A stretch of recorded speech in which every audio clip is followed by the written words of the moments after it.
Hi students, I am Srija. IGNOU യൂണിവേഴ്സിറ്റിയുടെ M.Com second സെമസ്റ്ററിലെ business ethics and CSR MCO 24ലെ 10th യൂണിറ്റാണ് നമ്മളിപ്പോൾ എടുത്തുകൊണ്ടിരിക്കുന്നത്. അതിലെ പാർട്ട് 1 നമ്മൾ പറഞ്ഞു കഴിഞ്ഞു. പകുതിയോളം പോർഷൻസ് അതിൽ വന്നിട്ടുണ്ട്. ബാലൻസ് ഒരു ടോപ്പിക് 7 തുടങ്ങി നമുക്ക് കണ്ടിന്യൂ ചെയ്യാം. ഇതാണ് 10th unit, corporate social responsibility legislations and policy guide lines. അതിൽ കുറേ ലെജിസ്ലേഷൻസ് നമ്മൾ കഴിഞ്ഞ ക്ലാസ്സിൽ പറഞ്ഞു. ഇനി അതിൻ്റെ കണ്ടിന്യൂഷൻ, അതുപോലെ തന്നെ അതിൻ്റെ പോളിസികൾ, അതിൻ്റെ ഗൈഡ് ലൈൻസ് ഒക്കെയാണ് നമുക്കിനി ബാലൻസ് പറയാനുള്ളത്. അപ്പോൾ ഇനി എടുക്കേണ്ട നമ്മളുടെ ടോപ്പിക് ഏതാണ്? Implementation and monitoring of CSR activities.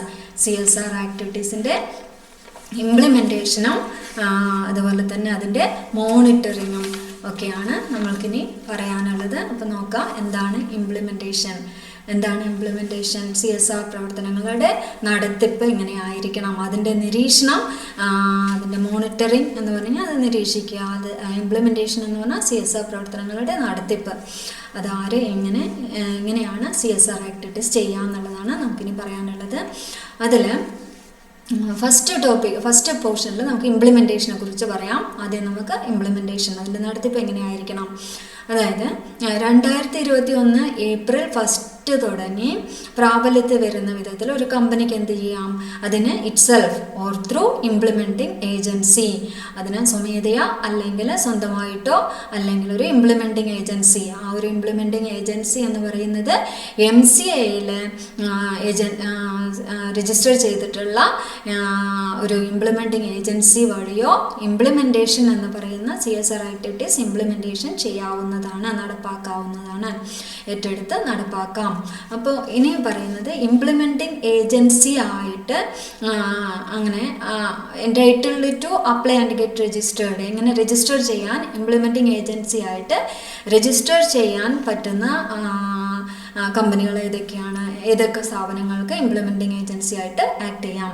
അതിൽ ഫസ്റ്റ് വരുന്നത് കമ്പനികൾ, അതുപോലെ തന്നെ registered society, registered public trust. ഏത് പ്രകാരം? ഇൻകം ടാക്സ് ആക്ട് 1961 പ്രകാരം, ആദായ നികുതി നിയമത്തിലെ 1961 ടാക്സ് ആക്ടിലെ പ്രകാരം രജിസ്റ്റർ ചെയ്തിട്ടുള്ള കമ്പനികൾക്കോ അല്ലെങ്കിൽ രജിസ്റ്റേർഡ് സൊസൈറ്റിക്കോ അല്ലെങ്കിൽ രജിസ്റ്റേർഡ് പബ്ലിക് ട്രസ്റ്റിനോ എന്ത് ചെയ്യാം? ഈ ഇംപ്ലിമെൻറ്റിംഗ് ഏജൻസി ആയിട്ട് ആക്ട് ചെയ്യാം. അടുത്ത പറയുന്നത് നോക്കുക, സെൻട്രൽ ഓർ സ്റ്റേറ്റ് ഗവൺമെൻറ്റിൻ്റെ കീഴിൽ രജിസ്റ്റർ ചെയ്തിട്ടുള്ള കമ്പനികൾക്കോ അല്ലെങ്കിൽ രജിസ്റ്റേർഡ് സൊസൈറ്റിക്കോ ഇംപ്ലിമെൻറ്റിംഗ് ഏജൻസി ആയിട്ട് ആക്ട് ചെയ്യാവുന്നതാണ്. നെക്സ്റ്റ് തേർഡ് വൺ വരുന്നത് സ്റ്റേറ്റ് ലെജിസ്ലേച്ചറിലോ അല്ലെങ്കിൽ പാർലമെൻറ്റ് നിയമത്തിലോ, സംസ്ഥാന നിയമസഭയിലോ പാർലമെൻറ്റ് നിയമസഭയിലോ ആക്ട് പാസ്സാക്കി വന്നിട്ടുള്ള ഏതൊരു സ്ഥാപനത്തിനും ഇംപ്ലിമെൻറ്റിംഗ് ഏജൻസി ആയിട്ട് ആക്ട് ചെയ്യാം.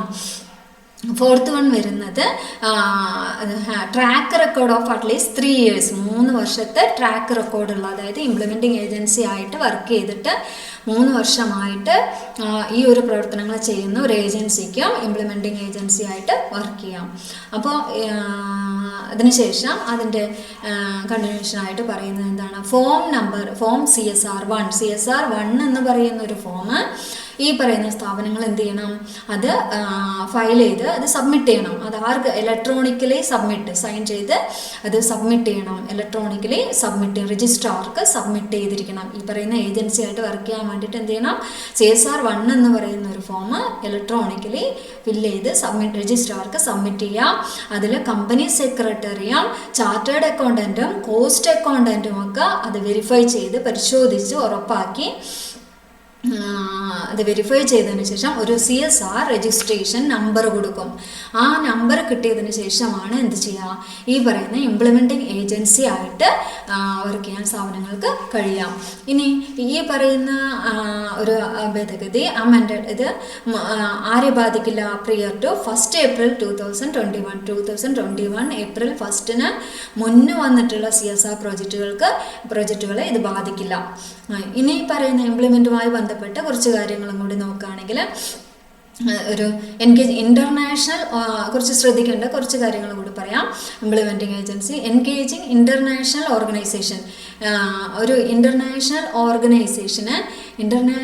ഓർഗനൈസേഷനെ ഇതിനോട് ഇംപ്ലിമെൻറ്റിംഗ് ഏജൻസിയുമായി കണക്റ്റായിട്ട് നമുക്ക് അവരെ അട്രാക്റ്റ് ചെയ്യാം, അല്ലെങ്കിൽ അവരെ ആകർഷിക്കാം, അവരെ എൻഗേജ് ചെയ്യാം, അവരെയും കൂടി ഇതിൽ ഉൾപ്പെടുത്താം. അത് എങ്ങനെയുള്ള കമ്പനി ആണെങ്കിൽ അത് മോണിറ്ററിങ്, ഡിസൈനിങ്, ഇവാലുവേറ്റിംഗ് ഒക്കെ ചെയ്യാനായിട്ട് ഒരു അതിൽ കൂടെ നമുക്ക് എന്താണ് എംപ്ലോയീസിൻ്റെയൊക്കെ കപ്പാസിറ്റി, പേഴ്സണൽസിൻ്റെ കപ്പാസിറ്റിയൊക്കെ കുറച്ചുകൂടി ഒന്നുകൂടി ബിൽഡ് ചെയ്യാൻ, അല്ല ഒന്നുകൂടി ബിൽഡ് ചെയ്യുന്നതിന് വേണ്ടിയിട്ട് CSR പേഴ്സണൽ കുറച്ചുകൂടി അട്രാക്റ്റീവ് ആകുന്നതിന് വേണ്ടി, അല്ലെങ്കിൽ കുറച്ചുകൂടി ഡെവലപ്പ് ആക്കുന്നതിന് വേണ്ടി നമുക്ക് എന്ത് സാധിക്കുന്ന പറയണേ, ഇൻ്റർനാഷണൽ ഓർഗനൈസേഷനെ കൂടി ഇതിലേക്ക് കൊണ്ടുവന്നു കഴിഞ്ഞാൽ അതിന് അങ്ങനെ ആ ഒരു ലെവലിലേക്ക് പോകണമെങ്കിൽ സെൻട്രൽ ഗവൺമെൻറ് വിജ്ഞാപനം ചെയ്തിട്ടുള്ള ഒരു ഓർഗനൈസേഷൻ ആയിരിക്കണം, ഒരു സംഘടനയാണെങ്കിൽ മാത്രമേ നമുക്ക് എന്ത് ചെയ്യാൻ പറ്റുള്ളൂ, ഇങ്ങനെ ഒരു ഇൻ്റർനാഷണൽ ഓർഗനൈസേഷനെ CSRുമായിട്ട് കണക്റ്റഡ് ആയിട്ട് കൊണ്ടുവരാനായിട്ട് പറ്റുകയുള്ളൂ. ഇനി നമുക്ക് പറയുകയാണെങ്കിൽ അതോടൊപ്പം തന്നെ പറയുന്ന ഐക്യരാഷ്ട്ര സംഘടനയുടെ ചില നിയമങ്ങളും കൂടി ഈ പറയുന്ന ഇൻ്റർനാഷണൽ ഓർഗനൈസേഷൻ CSRുമായിട്ട് കണക്റ്റഡ് ആകാൻ ഐക്യരാഷ്ട്ര സംഘടനയുടെ കുറച്ച് നിയമങ്ങളും കൂടി ബാധകമായിരിക്കും. അതുപോലെ 5% CSR എക്സ്പെൻഡിച്ചറിന് വേണ്ടിയിട്ട് allowed to administrative overhead will be applicable എന്നും പ്രത്യേകം പറയുന്നുണ്ട്. ഈ നിയമപ്രകാരം 5% CSR എക്സ്പെൻഡിച്ചർ എത്രയായിരിക്കണം, 5% ആയിരിക്കണം. Administrative overhead will be applicable. Next പറയുന്നത് നോക്കാം, കൊളാബറേഷൻ വിത്ത് അതർ കമ്പനീസ്. മറ്റ് കമ്പനികളുമായി കൂട്ടുചേർന്നും CSR ആക്ടിവിറ്റീസ് നടത്താവുന്നതാണ്. കമ്പനികൾക്ക് മറ്റ് കമ്പനികളുമായി ചേർന്നിട്ടും പ്രൊജക്റ്റ് ഓർ പ്രോഗ്രാം അങ്ങനെ ആയിരിക്കുമെങ്കിൽ പ്രത്യേകം റിപ്പോർട്ട് ചെയ്ത് അത് സെപ്പറേറ്റ് ആയിട്ട് റിപ്പോർട്ട് ചെയ്തിട്ട് എന്ത് ചെയ്യാം, നമുക്ക് മറ്റ് കമ്പനികളോട് ചേർന്നിട്ടും കൊളാബറേഷനോടുകൂടിയും CSR ആക്ടിവിറ്റി ചെയ്യാവുന്നതാണ്. നെക്സ്റ്റ് നമ്മളപ്പോൾ ഇംപ്ലിമെൻറ്റേഷനാണ് ഇത്രയും പറഞ്ഞത്. മോണിറ്ററിങ് എങ്ങനെയായിരിക്കണം, മോണിറ്ററിങ് ആക്ടിവിറ്റീസ്, ഈ CSR ആക്ടിവിറ്റീസൊക്കെ മോണിറ്ററിങ് ആര് ചെയ്യും, എങ്ങനെയാണ് അതിൻ്റെ മോണിറ്ററിങ്, അത് എത്ര ഫണ്ട് CSR ആക്ടിവിറ്റീസിന് വേണ്ടിയിട്ട് എത്ര ഫണ്ട് നമ്മൾ മാറ്റിവെച്ചു, ആ ഫണ്ടുകളെല്ലാം കറക്റ്റായിട്ട് യൂസ് ചെയ്തോ, അത് സാറ്റിസ്ഫൈ ഫണ്ടുകൾ ഓരോ ആക്ടിവിറ്റീസിനും വേണ്ടി അതിന് റെസ്പോൺസിബിൾ ആയിട്ടുള്ള പേഴ്സൺ അപ്പോയിൻ്റ് ചെയ്യും, ഫിനാൻഷ്യൽ മാനേജ്മെൻറ്റിനെയോ അല്ലെങ്കിൽ ചീഫ് ഫിനാൻഷ്യൽ ഓഫീസറിനെയോ അല്ലെങ്കിൽ സർട്ടിഫൈ ചെയ്തിട്ടുള്ള ആളുകളെയൊക്കെ വെച്ചിട്ട് സാക്ഷ്യപ്പെടുത്തി നമ്മൾ ഈ CSR ആക്ടിവിറ്റീസ് ഓരോന്നും ഏതൊക്കെ കാര്യങ്ങൾക്ക് വേണ്ടിയിട്ട്, ഓരോ ഫണ്ടും ഏതൊക്കെ കാര്യങ്ങൾക്ക് വേണ്ടിയിട്ട് ചെയ്തു, എങ്ങനെ യൂട്ടിലൈസ് ചെയ്തു എന്നുള്ളത് വെരിഫൈ ചെയ്തിരിക്കണം, നിരീക്ഷിക്കുക, മോണിറ്റർ ചെയ്യണം എന്നുള്ളതാണ് നെക്സ്റ്റ് ടോപ്പിക്കിൽ പറയുന്നത്. ഇനി നോക്കാം കുറച്ച് duties and responsibilities of CSR committee and the board. ബോർഡിൻ്റെയും CSR കമ്മിറ്റികളുടെയും ഡ്യൂട്ടീസ് ആൻഡ് റെസ്പോൺസിബിലിറ്റീസ് എന്തൊക്കെയായിരിക്കും, CSRുമായി കണക്റ്റഡ് ആയിട്ട് ഇവരുടെ റെസ്പോൺസിബിലിറ്റി എന്തൊക്കെയായിരിക്കും എന്നുള്ളതാണ് ഇനി പറയാൻ പോകുന്നത്. CSR കമ്മിറ്റിയുടെ കാര്യം നോക്കാം ആദ്യം. CSR കമ്മിറ്റിക്ക് എന്തൊക്കെ റെസ്പോൺസിബിലിറ്റീസ് ആണെന്ന് നോക്കാം. അതിൽ CSR കമ്മിറ്റികളാണ് CSR പോളിസികൾ രൂപീകരിക്കുന്നത്, ഫോർമുലേറ്റ് ചെയ്യുന്നത് നോക്കാം. ഫോർമുലേറ്റ് CSR പോളിസി, എന്നിട്ട് അത് ബോർഡിന് എന്ത് ചെയ്യും, ബോർഡിന് ശുപാർശ ചെയ്യും. അപ്പോൾ ഇവർ CSR കമ്മിറ്റികൾ CSR പോളിസികൾ രൂപീകരിച്ച് അത് ആർക്ക് കൊടുക്കും, ബോർഡിന് ശുപാർശ ചെയ്യും, ബോർഡിന് കൊടുക്കും. ഇനി നെക്സ്റ്റ് റെസ്പോൺസിബിലിറ്റി നോക്കുക. CSR പോളിസികൾ ഷെഡ്യൂൾ 7 ഓഫ് ദി ആക്ടുമായിട്ട് അലൈൻ ചെയ്തു പോകുന്നില്ലേ, യോജിച്ച് പോകുന്നില്ലേ എന്നുള്ളത് ഉറപ്പുവരുത്തേണ്ടത് CSR കമ്മിറ്റി ആയിരിക്കും. അത് ക്ലിയർ ചെയ്ത് വ്യക്തമാക്കി അത് പ്രകാരം തന്നെയാണ് പോകുന്നത് എന്നുള്ളത് ഉറപ്പുവരുത്തി അത് വ്യക്തമാക്കി ക്ലിയർ ചെയ്ത് കറക്റ്റ് ചെയ്യുന്നത് CSR കമ്മിറ്റിയുടെ ഡ്യൂട്ടിയാണ്. ഇനി തേർഡ് പോയിന്റ് എന്താ പറയുന്നത്, CSR കമ്മിറ്റി ഷാൾ റെക്കമെൻഡ് ചെയ്യണം എന്ത്, CSR എക്സ്പെൻഡിച്ചർ, അതായത് CSR ചെലവഴിക്കാൻ ഉദ്ദേശിക്കുന്ന ചെലവ് എത്രയായിരിക്കണം എന്നുള്ളത് റെക്കമെൻഡ് ചെയ്യേണ്ടത് CSR കമ്മിറ്റി, എക്സ്പെൻഡിച്ചർ റെക്കമെൻഡ് ചെയ്യേണ്ടത് CSR കമ്മിറ്റി ആയിരിക്കണം.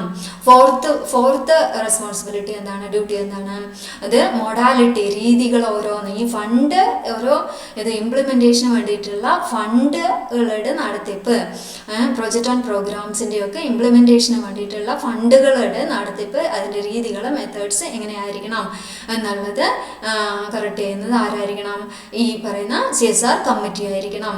അതേപോലെ തന്നെ ഇത് മോണിറ്റർ ആൻഡ് ഇംപ്ലിമെൻറ്റേഷൻ ആക്ടിവിറ്റീസ്, ഓരോന്നും വ്യക്തിഗത പദ്ധതികൾക്കും പരിപാടികൾക്കും ഒക്കെയുള്ള ഒരു നിയന്ത്രണ റിപ്പോർട്ടിംഗ് സംവിധാനം തന്നെ അവതരിപ്പിച്ചുകൊണ്ട് ആ ഒരു നയത്തിന് കീഴിലുള്ള പ്രവർത്തനങ്ങളെല്ലാം അതെല്ലാം കറക്റ്റായിട്ട് മോണിറ്റർ ചെയ്യേണ്ടത് CSR കമ്മിറ്റികളാണ്. ഓരോ ഇൻഡിവിജ്വൽ പ്രോജക്റ്റ് പ്രോഗ്രാം വ്യക്തിഗത പദ്ധതികൾക്കും പരിപാടികൾക്കും ഒക്കെ ഒരു ട്രാൻസ്പെറൻ്റ് ആയിട്ടുള്ള ഒരു സുതാര്യമായിട്ടുള്ള സംവിധാനമൊക്കെ കറക്റ്റ് ചെയ്ത് മോണിറ്റർ ചെയ്യേണ്ടത് ആരുടെ ഡ്യൂട്ടിയാണ്? ഈ CSR കമ്മിറ്റീൻ്റെ ഡ്യൂട്ടിയാണ്. അതുപോലെ ഡീറ്റെയിൽസ് ഓഫ് ഇമ്പാക്റ്റ്, ഏറ്റെടുക്കുന്ന പദ്ധതികൾ ഓരോന്നും അതിൻ്റെ അസസ്മെൻറ്റ്, അതിൻ്റെ നീഡ്, ഓരോ പ്രോജക്റ്റുകളും അതിൻ്റെ കറക്റ്റായിട്ടുള്ള അതിൻ്റെ ഇമ്പാക്റ്റ് എങ്ങനെയായിരിക്കും അതിനെക്കുറിച്ചിട്ടുള്ള ഡീറ്റെയിൽസ് മുഴുവൻ ചെക്ക് ചെയ്ത് ഉറപ്പുവരുത്തേണ്ടത് ആരാണ്? ഈ പറയുന്ന CSR കമ്മിറ്റി ആയിരിക്കും. ഇനി ബോർഡിൻ്റെ ഡ്യൂട്ടി നോക്കാം. അപ്പോൾ CSR കമ്മിറ്റിയുടെ ഡ്യൂട്ടി ആൻഡ് റെസ്പോൺസിബിലിറ്റി ഇത്രയൊക്കെയാണ്. ഇനി ബോർഡിൻ്റെ ഡ്യൂട്ടി ആൻഡ് റെസ്പോൺസിബിലിറ്റി എന്താണെന്ന് നോക്കാം. ഇനി ബോർഡിൻ്റെ ഡ്യൂട്ടി ആൻഡ് റെസ്പോൺസിബിലിറ്റീസ് എന്തൊക്കെയാണെന്ന് പറഞ്ഞാൽ, ബോർഡാണ് അപ്രൂവ് ചെയ്യേണ്ടത്. CSR പോളിസി ഇവരുടെ കമ്മിറ്റീൻ്റെ റെക്കമെൻഡേഷൻസ് പ്രകാരം അത് അപ്രൂവൽ കൊടുക്കേണ്ടത് ആരാണ്? ബോർഡായിരിക്കും. ഇനി നെക്സ്റ്റ് പറയുന്നത് എന്താണ്? Board must ensure the activities mentioned in CSR policy undertaken. അതായത് CSR നയത്തിൽ പറയുന്ന ഓരോ പ്രവർത്തനങ്ങളും നടക്കുന്നുണ്ടെന്ന് ആര് ഉറപ്പുവരുത്തണം? ബോർഡ് ഉറപ്പുവരുത്തണം. നെക്സ്റ്റ് 2% മിനിമം 2% എങ്കിലും CSR നയം അനുസരിച്ച് തൊട്ട് മുൻപുള്ള 3 സാമ്പത്തിക വർഷത്തിലെ, അതായത് financial year 3 immediately preceding financial ഇയറിലെ നേടിയിട്ടുള്ള ഒരു നെറ്റ് പ്രോഫിറ്റിൻ്റെ കുറഞ്ഞത് 2% എങ്കിലും, ആവറേജ് നെറ്റ് പ്രോഫിറ്റിൻ്റെ 2% എങ്കിലും ചിലവാക്കുന്നുണ്ട്, CSR ആക്ടിവിറ്റീസിന് വേണ്ടി ചിലവാക്കുന്നുണ്ടെന്ന് ആര് ഉറപ്പുവരുത്തണം? ബോർഡ് ഉറപ്പുവരുത്തണം. ഇനി അതിനുശേഷം ഇൻകോർപ്പറേഷന് ശേഷം 3 വർഷം ആയിട്ടില്ലെങ്കിലോ തൊട്ട് മുൻപുള്ള സാമ്പത്തിക വർഷങ്ങളിലെ ശരാശരി അറ്റാദായം കണക്കാക്കിക്കൊണ്ട് ആ ഒരു എമൗണ്ട് ആയിരിക്കണം ബോർഡ് ഉറപ്പുവരുത്തുക. അത് CSR ആക്ടിവിറ്റീസിന് വേണ്ടി ചിലവാക്കിയിരിക്കണം. നെക്സ്റ്റ് പറയുന്നത് board's report shall include annual report on CSRുമായി കണക്റ്റഡ് ആയിട്ടുള്ള ബോർഡിൻ്റെ റിപ്പോർട്ട് ആനുവൽ റിപ്പോർട്ടിൻ്റെ കൂടെ സബ്മിറ്റ് ചെയ്തിരിക്കണം. അതിലെന്തൊക്കെ ഉണ്ടായിരിക്കണം? The composition of CSR committee, CSR കമ്മിറ്റീൻ്റെ ഘടന, അതുപോലെ contents of CSR policy, CSR പോളിസീൻ്റെ ഉള്ളടക്കം, അതുപോലെ 2% നമ്മൾ ഇതിനു വേണ്ടി ചിലവഴിച്ചിട്ടുണ്ട്, CSR എമൗണ്ടിന് വേണ്ടി ചിലവഴിച്ചിട്ടുണ്ട് എന്നുള്ള കാര്യം, അല്ലെങ്കിൽ അൺസ്പെൻഡ് എമൗണ്ട് ട്രാൻസ്ഫർ വിത്തിൻ 6 മന്ത്സിൻ്റെ ഉള്ളിൽ അത് ട്രാൻസ്ഫർ ചെയ്തിട്ടുണ്ട്, പ്രോപ്പർ അക്കൗണ്ടിലേക്ക് അത് ട്രാൻസ്ഫർ ചെയ്തിട്ടുണ്ട് എന്നുള്ള കാര്യം. ഇത്രയും കാര്യങ്ങൾ ആനുവൽ റിപ്പോർട്ടിൻ്റെ കൂടെ സബ്മിറ്റ് ചെയ്യേണ്ടതാണ്. ബോർഡിൻ്റെ റെസ്പോൺസിബിലിറ്റിയാണിത്. അതുപോലെ തന്നെ അടുത്തൊരു കാര്യം എന്താ പറയുക, in the case of foreign കമ്പനീൻ്റെ കേസിലാണെങ്കിൽ balance sheet filed contain, balance ഷീറ്റിനോടുകൂടി എന്ത് വെക്കണം? CSR റിപ്പോർട്ട് കൂടി സബ്മിറ്റ് ചെയ്തിരിക്കണം. ഫോറിൻ കമ്പനീൻ്റെ സ്പെഷ്യലായിട്ട് വേറെ അത് കൺസിഡർ ചെയ്തണം, അതും ബോർഡിൻ്റെ റെസ്പോൺസിബിലിറ്റി ആയിരിക്കണം. അല്ലെങ്കിൽ അതർവൈസ് പെനാൾട്ടി പറയുന്നുണ്ട്, അതിനുള്ള ഫൈന് ഓർ പെനാൾട്ടി കൊടുത്തിരിക്കണം. അത് പറയുന്ന അതിൻ്റെ എമൗണ്ട് ട്വൈസ് അൺസ്പെൻഡ് എമൗണ്ടിൻ്റെ അത് CSR എമൗണ്ട് ഉണ്ടല്ലോ, അതിൻ്റെ അൺസ്പെൻഡ് എമൗണ്ടിൻ്റെ ട്വൈസ് ഇരട്ടി ആയിരിക്കണം ഫൈനായിട്ട് പെനാൾട്ടി ആയിട്ട് കൊടുക്കേണ്ട. അല്ലെങ്കിൽ 1/10 പറയുന്നുണ്ട്, ഇത്രയൊക്കെ എമൗണ്ട് അതിലേക്ക് ഒരു ഫൈനായിട്ട് പെനാൾട്ടി ആയിട്ട് കൊടുത്തിരിക്കണം എന്നുള്ളതാണ് അതിൽ പറയുന്നത്. അടുത്ത ടോപ്പിക്ക് നോക്കാം. ഇതിൽ ഈ അമെൻമെൻറ്റുകൾ കുറേ ഭേദഗതികൾ നിയമത്തിൽ വന്നിട്ടുണ്ട്. അതിന് ശേഷമുള്ള സാലിയൻ ഫീച്ചേഴ്സാണ് നെക്സ്റ്റ് ടോപ്പിക്ക് നോക്കേണ്ടത്. അപ്പോൾ അതിൽ ഏറ്റവും പുതിയ ഭേദഗതികൾ, ഏറ്റവും ലേറ്റസ്റ്റ് ആയിട്ടുള്ള അമെൻമെൻറ്റിന് ശേഷം നമ്മൾ ക്യാപിറ്റൽ അസറ്റിൻ്റെ ക്രിയേഷനും അതിൻ്റെ അക്വിസിഷനും വേണ്ടി ക്യാപിറ്റൽ മൂലധന ആസ്തി ഉണ്ടല്ലോ, അതിൻ്റെ സൃഷ്ടി അല്ലെങ്കിൽ അതിൻ്റെ ഏറ്റെടുക്കൽ, അതിൻ്റെ ക്രിയേഷൻ, അതിനൊക്കെ വേണ്ടിയിട്ട് അത് എങ്ങനെയായിരിക്കും, അതിൻ്റെ തുക എങ്ങനെയായിരിക്കും, അതിൻ്റെ ചിലവ് എങ്ങനെയാണ് ചെയ്യേണ്ടത് എന്നുള്ളതാണ്. അതിൽ പോയിന്റ് എയിൽ പറയുന്നത് എന്താണ്? Company established under section 8 or registered public trust or registered society. ഇത് ഈ ഫണ്ട് ക്യാപിറ്റൽ അക്വിസിഷന് വേണ്ടിയിട്ടുള്ള ഫണ്ട് ആരുടെ കൈവശമായിരിക്കും? ആരാണ് അത് യൂട്ടിലൈസ് ചെയ്യേണ്ടത്? ആരാണ് ഇങ്ങനെയുള്ള കാര്യങ്ങൾ ചെയ്യേണ്ടതെന്ന് പറഞ്ഞു കഴിഞ്ഞാൽ എന്താണ്? രജിസ്റ്റേർഡ് പബ്ലിക് ട്രസ്റ്റോ അല്ലെങ്കിൽ രജിസ്റ്റേർഡ് സൊസൈറ്റിയോ അല്ലെങ്കിൽ ചാരിറ്റബിൾ സൊസൈറ്റി, CSR രജിസ്ട്രേഷൻ നമ്പറുള്ള ചാരിറ്റബിൾ സൊസൈറ്റീൻ്റെ കയ്യിലായിരിക്കണം. അവരാണ് ഈ പറയുന്ന ക്യാപിറ്റൽ അസറ്റുകൾ വാങ്ങുകയും വിൽക്കുകയൊക്കെ ചെയ്യേണ്ടത്, അല്ലെങ്കിൽ അത് ക്രിയേറ്റ് ചെയ്യേണ്ടത്, അക്വിസിഷനൊക്കെ അവരാണ് ചെയ്യേണ്ടത്. അതുപോലെ തന്നെ CSR പ്രൊജക്റ്റിൻ്റെ ബെനിഫിഷ്യറീസ് ആയിട്ടുള്ള സെൽഫ് ഹെൽപ്പ് ഗ്രൂപ്പോ കളക്റ്റീവ്സോ എൻറ്റിറ്റീസോ അവർക്കും ഇതിൽ ഈ പറയുന്ന റോള് ഉണ്ട്. CSR എമൗണ്ട് സ്പെൻഡ് ചെയ്തിട്ട് ഈ പറയുന്ന ക്യാപിറ്റൽ അസറ്റ് വാങ്ങിക്കാം. Or public authority section under 2H of RTI act 2005 act പ്രകാരമുള്ള പബ്ലിക് അതോറിറ്റിക്കോ എന്ത് ചെയ്യാം, ഇത് അക്വിസിഷൻ, ക്യാപിറ്റൽ അസറ്റ് അക്വിസിഷൻ ചെയ്യാവുന്നതാണ്. ഇനി അതിൽ തന്നെ പറയുന്നത് 2021 ഈ റൂള് അമെൻമെൻറ്റിന് മുന്നേ വരുന്ന കമ്പനികൾക്കാണെങ്കിൽ ഇത് കുഴപ്പമില്ല. പക്ഷെ അവർക്ക് 180 ഡേയ്സിൻ്റെ ഉള്ളിൽ ഇത് കറക്റ്റ് ചെയ്തിരിക്കണം. അതിന് എക്സ്ട്രാ ഒരു 90 ഡേയ്സ് കൂടി കൊടുക്കുന്നുണ്ട്, എക്സ്റ്റെൻഡ് ചെയ്ത് കൊടുക്കുന്നുണ്ട്. അത്രയാണ് അതിൽ പറയുന്നത്. ഇനി ബിയിൽ എന്താ പറയുന്നത്, ഇമ്പാക്റ്റ് അസസ്മെൻറ്റ്. ഇതിൻ്റെ ഇമ്പാക്റ്റ് അസസ്മെൻറ്റ് റിപ്പോർട്ടുകൾ എങ്ങനെയായിരിക്കണം അതിനെക്കുറിച്ചിട്ടാണ് നെക്സ്റ്റ് ടോപ്പിക്ക് നോക്കുക. ഇതിൽ CSR obligation of 10 crore rupees or more, 10 കോടി രൂപയിൽ കൂടുതലാണെങ്കിലോ അല്ലെങ്കിൽ 1 crore കൂടുതലാണെങ്കിലോ ത്രൂ ആൻ ഇൻഡിപെൻഡൻറ്റ് ഏജൻസിനെ വെച്ചിട്ട് എന്ത് ചെയ്യാം, ഇമ്പാക്റ്റ് അസസ്മെൻറ്റ് ചെയ്യാവുന്നതാണ്. അപ്പോൾ അങ്ങനെ ഇത്രയും കൂടുതൽ പൈസ CSR ആക്ടിവിറ്റീസിന് വേണ്ടി ചിലവാക്കുന്നുണ്ടെങ്കിൽ ഒരു ഇമ്പാക്റ്റ് അസസ്മെൻറ്റ് എങ്ങനെ ചെയ്യാം, ഇൻഡിപെൻഡൻറ്റ് ഏജൻസിനെ വെച്ചിട്ട് ചെയ്യാവുന്നതാണ്. ഇനി ഈ രണ്ട് സിറ്റുവേഷൻ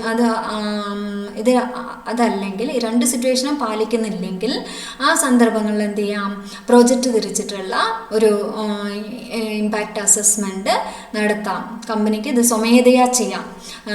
ഇത്ര എമൗണ്ട് സ്പെൻഡ് ചെയ്യുന്നില്ലെങ്കിൽ കമ്പനിക്ക് എന്ത് ചെയ്യാം, അത് വളണ്ടറി ബേസിസിൽ ചെയ്യാം. ഒരു ഏജൻസീനെ, ഇൻഡിപെൻഡൻറ്റ് ഏജൻസീനെ വയ്ക്കേണ്ട, കമ്പനിക്ക് വളണ്ടറി ബേസിസിൽ ചെയ്യാവുന്നതാണ്. ഇനി അതിൽ നെക്സ്റ്റ് നോക്കാം. സിയിൽ പറയുന്നത് എന്താണ്, ഫ്യൂ അതർ ഇമ്പോർട്ടൻ്റ് അമെൻമെൻറ്റ്സ്, കുറച്ചുകൂടി അമെൻമെൻറ്റുകൾ, അതൊക്കെ പുതിയ ഭേദഗതികളാണ്. ഈ നിയമത്തിൽ വന്നിട്ടുള്ള പുതിയ ഭേദഗതികളെ കുറിച്ചിട്ടാണ് പറയുന്നത്.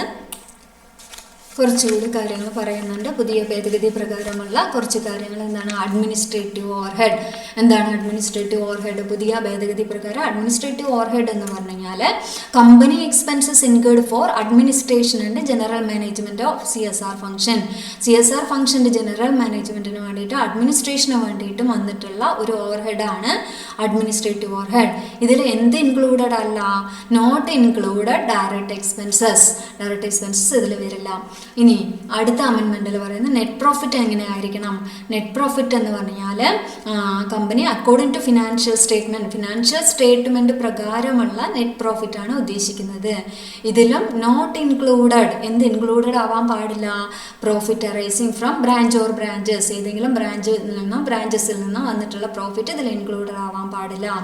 ഇനി അതുപോലെ തന്നെ ഡിവിഡൻഡ് ഓർ അനദർ കമ്പനി, മറ്റൊരു കമ്പനീൻ്റെ സെക്ഷൻ 135 പ്രകാരമുള്ള അനദർ കമ്പനീൻ്റെ ഒരു ഡിവിഡൻഡും ഇതിന് ഈ നെറ്റ് പ്രോഫിറ്റിൽ ഇൻക്ലൂഡഡ് ആവാൻ പാടില്ല എന്ന് പറയുന്നുണ്ട്.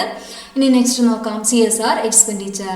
എന്താണ് അമെൻമെൻറ്റ് പ്രകാരം പുതിയ അമെൻമെൻറ്റ്, CSR എക്സ്പെൻഡിച്ചറിനെ കുറിച്ചിട്ടുള്ള അമെൻമെൻറ്റ് എന്തൊക്കെയാണെന്ന് നോക്കാം.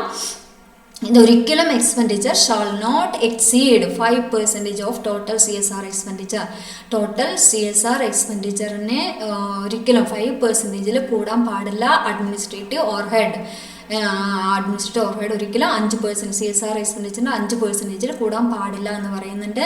അതുപോലെ തന്നെ സർപ്ലസ് എന്തെങ്കിലും ഉണ്ടെങ്കിൽ അതിൽ CSR സർപ്ലസ് ആക്ടിവിറ്റീസിൽ സർപ്ലസ് എന്തെങ്കിലും ഉണ്ടെങ്കിൽ not form part of the business profit, ഒരിക്കലും അത് ബിസിനസ് പ്രോഫിറ്റിൻ്റെ ഭാഗമാക്കാൻ പാടില്ല. അതുപോലെ അടുത്തൊരു അമെൻമെൻറ്റിൽ പറയുന്നത് എക്സസ് എമൗണ്ട് വരികയാണെങ്കിൽ, CSRുമായി കണക്റ്റഡ് ആയിട്ട് എക്സസ് എമൗണ്ട് വരികയാണെങ്കിൽ, അതിൻ്റെ ചിലവ് കൂടുകയാണെങ്കിൽ ഒരിക്കലും excess amount set off shall not include surplus arising out of CSR activity. CSRന്റെ സർപ്ലസ് ആക്ടിവിറ്റി ഇതിൽ നിന്ന് ഒരിക്കലും സെറ്റ് ഓഫ് ചെയ്യാനായിട്ട് പാടില്ല. അതുപോലെ തന്നെ shall pass a resolution. Board of directors എന്ത് ചെയ്യണം, അതിനെക്കുറിച്ചിട്ടുള്ള ഒരു റെസൊല്യൂഷൻ പാസ്സാക്കുകയും പ്രത്യേക പ്രമേയം മീറ്റിങ്ങിൽ പാസ്സാക്കിയിരിക്കണം. എക്സസ് എമൗണ്ട് വന്നു എന്ന് പറഞ്ഞിട്ട് പാസ്സാക്കിയിരിക്കണം. അതിൽ നെക്സ്റ്റ് പറയുന്നത് ഫോം CSR2. CSR1 പറ്റി CSR1 ഫോം ഫസ്റ്റ് നമ്മൾ പറഞ്ഞു, ഇംപ്ലിമെൻറ്റിംഗ് ഏജൻസി ഇങ്ങനെ ഒരു ഫോം സബ്മിറ്റ് ചെയ്തിരിക്കണം, രജിസ്ട്രാറിന് മുന്നേ സബ്മിറ്റ് ചെയ്തിരിക്കണം എന്ന് പറഞ്ഞു.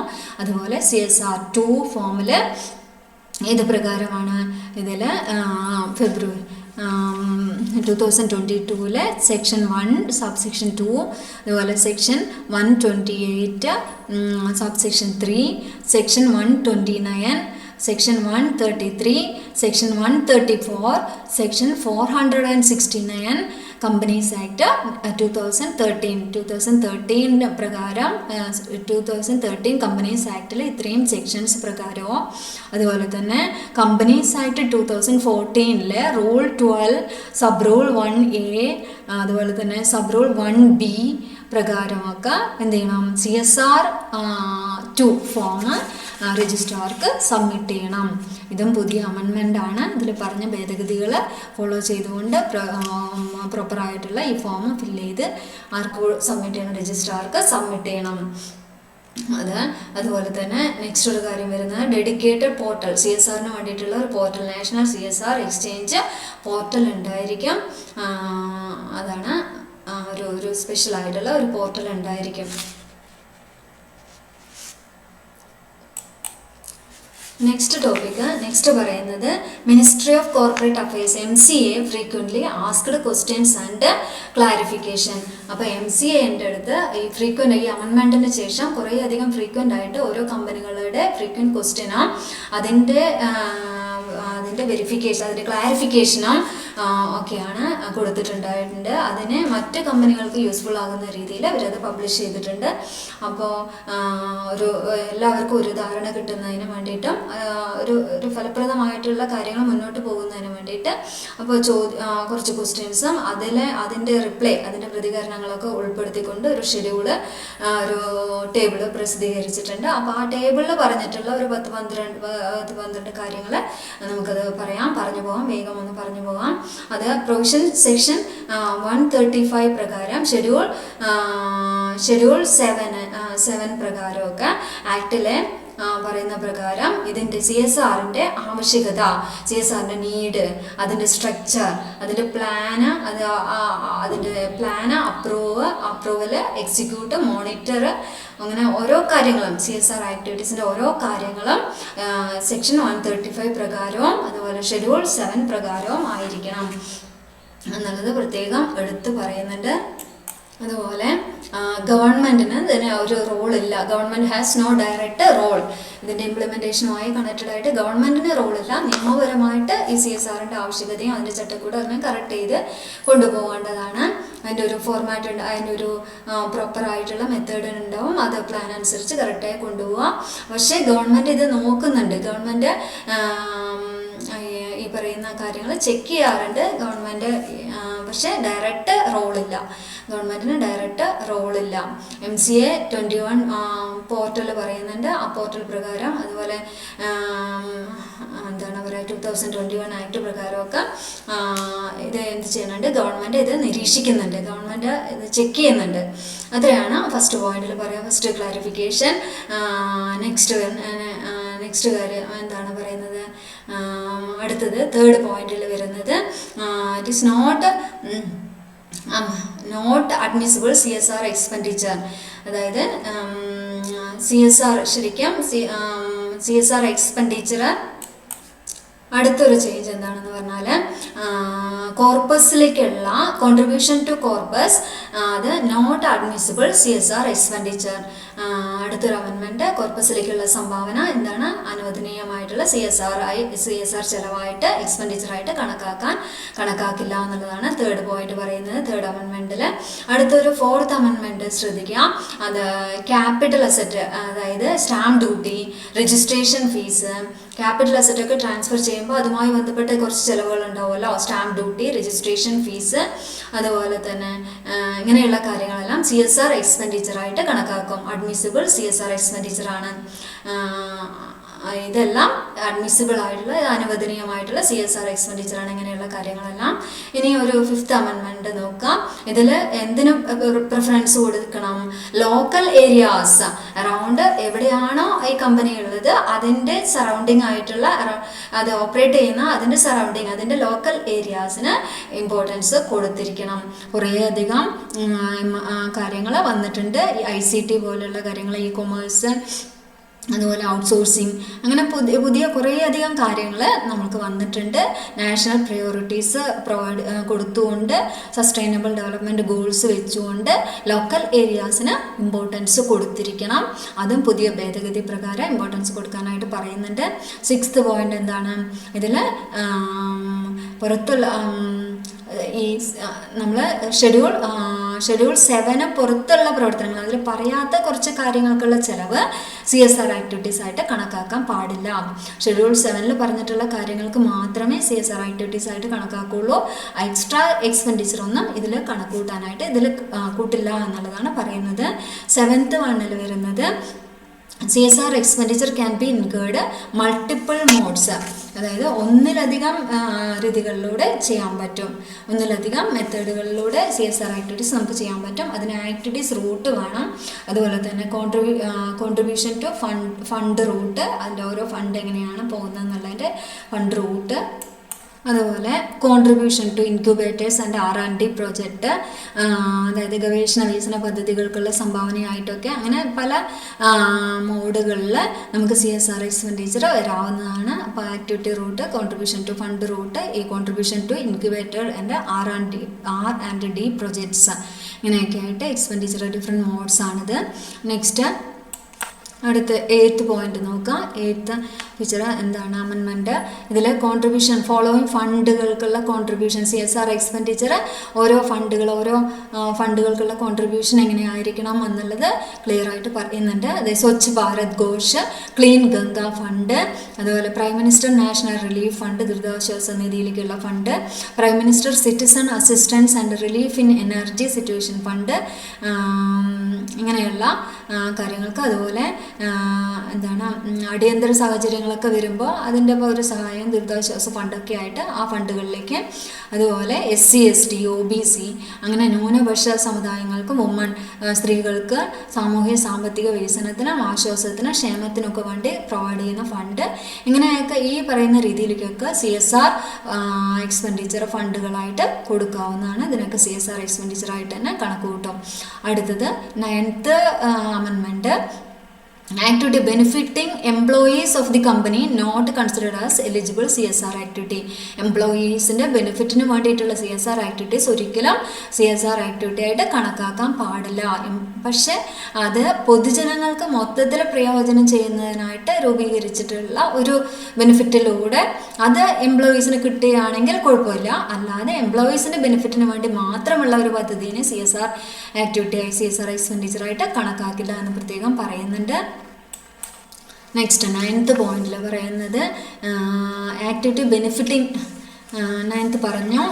10th പോയിന്റിൽ നിന്ന് സ്പോൺസർഷിപ്പ് ആക്ടിവിറ്റീസ്, അതായത് സ്പോൺസർഷിപ്പ് ആക്ടിവിറ്റീസ് എന്തിനു വേണ്ടിയിട്ടുള്ളത്, മാർക്കറ്റിംഗ് ബെനിഫിറ്റിന് വേണ്ടിയിട്ടുള്ളത് ആക്ടിവിറ്റീസ് ഒരിക്കലും CSR ആക്ടിവിറ്റി അല്ല. പക്ഷെ മാർക്കറ്റിംഗ് ബ്രാൻഡ് ക്രിയേറ്റ് ചെയ്യാനോ അല്ലെങ്കിൽ അത് മൊത്തത്തിൽ ബെനിഫിറ്റ് കൊളാട്രൽ ബെനിഫിറ്റ് ഉണ്ടാക്കുന്നതാണെങ്കിൽ കുഴപ്പമില്ല. അല്ലാതെ സ്പെഷ്യലായിട്ടുള്ള മാർക്കറ്റിംഗ് ബെനിഫിറ്റോ മാർക്കറ്റിംഗ് ബ്രാൻഡ് ബിൽഡിംഗ് ഒക്കെ ആയിട്ട് യൂസ് ചെയ്യുന്നത് അത് നമ്മൾ CSR ആക്ടിവിറ്റി ആയിട്ട് കണക്കാക്കാൻ പാടില്ല. മൊത്തം സൊസൈറ്റിക്ക് ബെനിഫിറ്റ് ഉണ്ടാകുന്ന രീതിയിൽ ഉപയോഗിക്കാമെന്ന് പറയുന്നുണ്ട്. അല്ലാതെ എക്സ്ട്രാ ബെനിഫിറ്റിന് വേണ്ടി, പ്രോഫിറ്റിന് വേണ്ടി മാത്രമുള്ള, മാർക്കറ്റിംഗ് ബെനിഫിറ്റിന് വേണ്ടി മാത്രമുള്ള ആക്ടിവിറ്റീസ് CSR ആക്ടിവിറ്റീസ് ആയിട്ട് കണക്കാക്കാൻ പാടില്ല. 11th പോയിന്റിൽ വരുന്നത് ബഡ്ജറ്റ് ഔട്ട്ലേ, അതായത് dedicated four one project can be used against another project. ഒരു പ്രോജക്റ്റിന് വേണ്ടി മാറ്റിവെച്ച് CSR തുക മറ്റൊരു പദ്ധതിക്ക് വേണമെങ്കിൽ യൂസ് ചെയ്യാവുന്നതാണ്, അനദർ പ്രോജക്റ്റിന് യൂസ് ചെയ്യാവുന്നതാണ്. ഏതാണ് അതിൻ്റെ ഇമ്പോർട്ടൻസ് നോക്കിയിട്ട് അനദർ പ്രോജക്റ്റിന് യൂസ് ചെയ്യാം, അതിന് പെർമിഷൻ ഉണ്ട്. അതും പുതിയ അമെൻമെൻറ്റിൽ വന്നിട്ടുള്ള കാര്യമാണ്. 12th അമെൻമെൻറ്റ് നോക്കാം. അതിലെന്താണ്, അൺസ്പെൻഡ് CSR എമൗണ്ട് ഓൺ ഗോയിങ് പ്രോജക്റ്റിന് വേണ്ടിയിട്ട്, അൺസ്പെൻഡ് ആയിട്ടുള്ള എമൗണ്ട് ഉണ്ടല്ലോ, അത് ഓൺ ഗോയിങ് ആയിട്ടുള്ള മറ്റൊരു ആക്ടിവിറ്റിക്ക് വേണ്ടിയിട്ട് യൂസ് ചെയ്യാവുന്നതാണ്. അതാണ് അടുത്ത ഒരു 12th കാര്യമായിട്ട് പറയുന്നത്. ഓൺ ഗോയിങ് ആയിട്ടുള്ള മറ്റൊരു പ്രോജക്റ്റിന് വേണ്ടി യൂസ് ചെയ്യാം. അടുത്ത ഒരു ക്ലാരിഫിക്കേഷൻ പറയുന്നത് സെക്ഷൻ 135 സബ്സെക്ഷൻ 5 പ്രകാരം ഇതിൽ മിനിമം സ്പെൻഡിങ് ഒബ്ലിഗേഷൻ, കമ്പനിയുടെ ഏറ്റവും കുറഞ്ഞ ഒരു സ്പെൻഡിങ് എമൗണ്ട് പറയുന്നുണ്ട്. ആ ഒരു മിനിമം എമൗണ്ട് സ്പെൻഡ് ചെയ്യുന്ന എത്രയെങ്കിലും ചുരുങ്ങിയത് എത്രയെങ്കിലും ചിലവാക്കിയിരിക്കണം, മിനിമം എമൗണ്ട് സ്പെൻഡിങ് എത്രയായിരിക്കണം എന്നുള്ളത് നിയമത്തിൽ വ്യവസ്ഥ ചെയ്യുന്നുണ്ട്. അത് നേരിട്ടോ ഇംപ്ലിമെൻറ്റിംഗ് ഏജൻസി ഡയറക്റ്റായിട്ടോ ഇതിൻ്റെ ഈ ഒരു മിനിമം സ്പെൻഡിങ് എമൗണ്ട് നോക്കിയിട്ട് അത് ഡയറക്റ്റായിട്ടോ അല്ലെങ്കിൽ ഒരു ഇംപ്ലിമെൻറ്റിംഗ് ഏജൻസി വഴിയോ കമ്പനിക്ക് ഈ CSR ആക്ടിവിറ്റി ചെയ്യാവുന്നതാണ്. അടുത്തത് 14th ആയിട്ടുള്ള മറ്റൊരു ടോപ്പിക്ക് നോക്കുക. അതിൽ അൺസ്പെൻഡ് ആയിട്ടുള്ള corporate social responsibility account amount എന്ത് ചെയ്യാം, ഒരു അക്കൗണ്ട് ഓപ്പൺ ചെയ്യണം. ചിലവഴിക്കാത്ത തുക എന്താണ്, ഒരു കമ്പനി ഓരോ സാമ്പത്തിക വർഷത്തേക്കും ഓരോ ഫിനാൻഷ്യൽ ഇയറിന് വേണ്ടിയിട്ടും ഒരു സ്പെഷ്യൽ അക്കൗണ്ട് ഓപ്പൺ ചെയ്ത് അതിലേക്ക് ആ എമൗണ്ട് ഷെഡ്യൂൾഡ് ബാങ്കിൽ ഒരു അക്കൗണ്ട് ഓപ്പൺ ചെയ്തിട്ട് അതിലേക്ക് ആ എമൗണ്ട് മാറ്റേണ്ടതാണ്. ഓരോ പ്രോജക്റ്റിന് വേണ്ടിയിട്ട് സെപ്പറേറ്റ് അക്കൗണ്ട് വേണ്ട, ഒരു ഫിനാൻഷ്യൽ ഇയറിലേക്ക് വേണ്ടിയിട്ട് മൊത്തത്തിൽ ഒരു CSR account unspent corporate social responsibility account എന്ന് പറഞ്ഞിട്ട് ഒരു അക്കൗണ്ട് ഓപ്പൺ ചെയ്തിട്ട് അതിലേക്ക് ഈ തുക മാറ്റി വയ്ക്കേണ്ടതാണ്. അടുത്തത് ഒരു 15ാമത്തെ പോയിന്റിൽ വരുന്നത് ഇതിൽ CSR ആനുവൽ റിപ്പോർട്ട് ഉണ്ടാവും. അത് ആനുവൽ റിപ്പോർട്ടിൽ ഈ മൊത്തത്തിലുള്ള കാര്യങ്ങൾ CSR ആക്ടിവിറ്റിയുമായി കണക്റ്റഡ് ആയിട്ടുള്ള എല്ലാ കാര്യങ്ങളും അതിൻ്റെ ഇമ്പാക്റ്റ് അസസ്മെൻറ്റ് റിപ്പോർട്ട് ബോർഡിന് കമ്മിറ്റിക്കാർ ബോർഡിന് മുന്നാകെ വെച്ച് അത് ഫൈനൽ ഉണ്ട്. ആനുവൽ റിപ്പോർട്ടിൻ്റെ ഭാഗമായിട്ട് ലാസ്റ്റ് ഇമ്പാക്റ്റ് അസസ്മെൻറ്റ് റിപ്പോർട്ടുകളെല്ലാം കൂടി മൊത്തത്തിൽ അത് അനക്സ് ചെയ്ത് വെക്കേണ്ടതാണ്. ആനുവൽ റിപ്പോർട്ടിൻ്റെ ഭാഗമായിട്ട് മൊത്തത്തിലുള്ള ചിലവ് എത്രയാണ്, നിയമത്തിൻ്റെ ഓരോ നിയമങ്ങളും ഫോളോ ചെയ്തുകൊണ്ട് ക്ലിയർ ആയിട്ടുള്ള മൊത്തത്തിലുള്ള ചിലവ് എത്രയാണ് എന്നുള്ളത് അതിൽ വ്യക്തമാക്കി ആനുവൽ റിപ്പോർട്ടിനോട് ചേർത്തുകൊണ്ട് അവരത് സബ്മിറ്റ് വെച്ചിരിക്കണം. ഇനി മൊത്തം 2 or more കമ്പനീസ് 16ാമത്തെ ഒരു പോയിന്റിൽ പറയാം. In the case of 2 or more companies choose to collaborate CSR project 2-3 കമ്പനികളോ അവർ കൊളാബറേറ്റ് ചെയ്തിട്ട് ഇംപ്ലിമെൻറ്റ് ചെയ്യാനാണ് ഉദ്ദേശിക്കുന്നതെങ്കിൽ അങ്ങനെ ഷെയർ ചെയ്തിട്ട് അങ്ങനെയും ചെയ്യാം. അതിൻ്റെ കോസ്റ്റ് എത്രയാണെന്നുള്ളത് ക്ലിയർ ആയിട്ട് കണക്കുകൾ ക്ലിയർ ആയാൽ മതി, അങ്ങനെ വേണമെങ്കിലും ചെയ്യാവുന്നതാണ്. ഇത്രയും കാര്യങ്ങളാണ് ഒരു പുതിയ നിയമത്തിൻ്റെ ഒരു അമെൻമെൻറ്റിൽ പുതിയ ഭേദഗതികൾ അതിൻ്റെ ക്ലാരിഫിക്കേഷൻ കൊടുത്തിട്ടുള്ളത്. ഇത്രയും പോയിന്റുകളാണ്. നെക്സ്റ്റ് ടോപ്പിക് വരുന്നത് CSR and corporate governance vice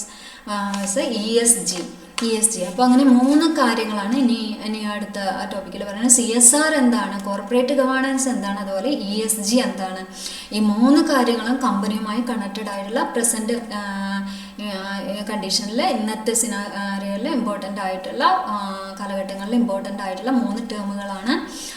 അപ്പോൾ ആദ്യം പറയുന്നത് CSRും കോർപ്പറേറ്റ് ഗവേണൻസും സിമിലാരിറ്റീസ് ഉണ്ട്.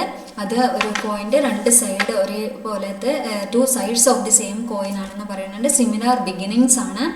അൺറിട്ടൺ കോഡുകൾ വെച്ചിട്ട് ആദ്യം വളണ്ടറി ബേസിലാണ് CSR ഒക്കെ 2 കാര്യം ഇതെല്ലാം ഫോളോ ചെയ്തിട്ടുണ്ടായിരുന്നത്.